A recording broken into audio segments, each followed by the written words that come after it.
Have you ever wondered how many structures the Nether has? Yeah, me either, but ever since the Nether update, there's actually some decent structures, and I am going to do you the honor of breaking down each one for you anyway, so sit back, grab some popcorn, and hit subscribe with your nose, because this is going to be a wild ride.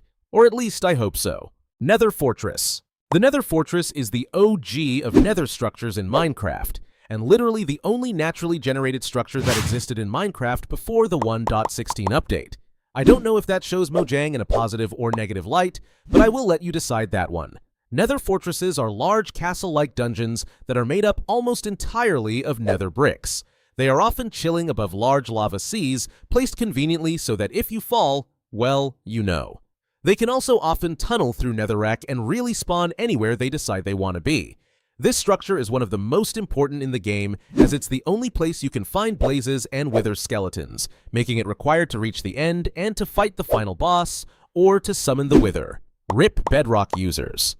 Conveniently for speedrunners, and maybe not so convenient for casuals, the fortresses can also contain blaze spawners, which can be an easy way to farm blaze powder needed for the end portal. They also contain nether wart farms for potions and have chests scattered about with sometimes passable loot.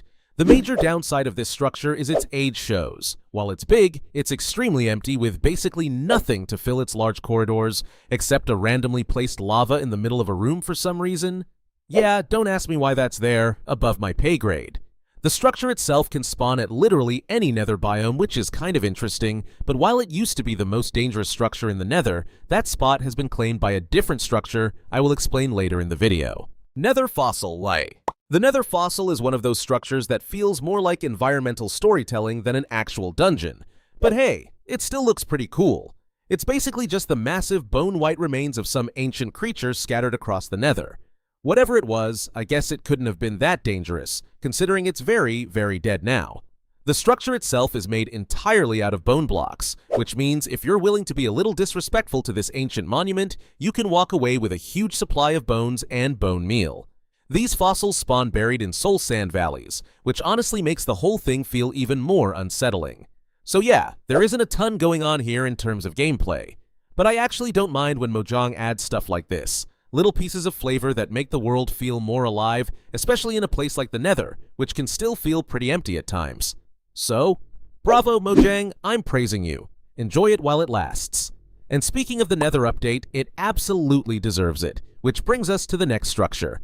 But before we continue, if you're enjoying the video and you're not a member of the channel yet, it would mean a lot if you joined. Members get early access to videos, plus perks like custom emojis, shoutouts, exclusive polls, and more. It really helps keep the channel going, so thank you for the support. Bastion Remnant.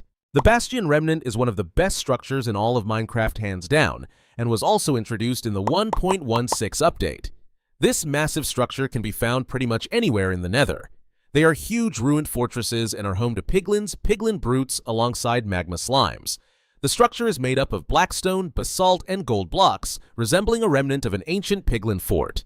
This structure isn't required for the game's progression, but is one of the best loot structures in the entire game, and the best hands down in the Nether. The structure has many different variants, and each bastion has a distinct layout, with some featuring long bridges, hoglin stables, or large housing areas, while others can contain the highly coveted treasure rooms, which hold massive reserves of gold blocks and valuable loot chests. But if you want that loot, you're going to have to work for it. This structure is easily one of the most dangerous places in the game. The piglin brute in particular are extremely powerful and will attack you regardless of if you are wearing gold armor or not, unlike normal piglins. They also deal a whopping 9.75 hearts of damage on hard mode in Java, which is the best way to play. But despite all the danger, this structure offers some of the most juicy loot in the entire game, including things like ancient debris, netherite ingots or scrap, enchanted golden apples, diamond armor and tools, crying obsidian, gold blocks and ingots, and more. Not to mention the structure is just really cool and one of the most fun challenges to traverse in the whole game. If you can't tell, I really like this structure. Ruined Portal. The Ruined Portal isn't exactly unique to the Nether, but it can be found within it. This little guy is basically exactly what he sounds like. It's a ruined Nether portal. They were first added in 1.16 and are pre-generated incomplete Nether portals that can be found around pretty much anywhere in the Nether. These portals have 13 different variants, 10 of which are normal-sized, and 3 being abnormally large boys. These portals can often be used as an easy way to escape the Nether if you forgot where you placed your portal. Yeah, I am looking at you. They are typically surrounded by magma and other Nether blocks, and a chest with some okayish loot inside. Here is a loot table for it.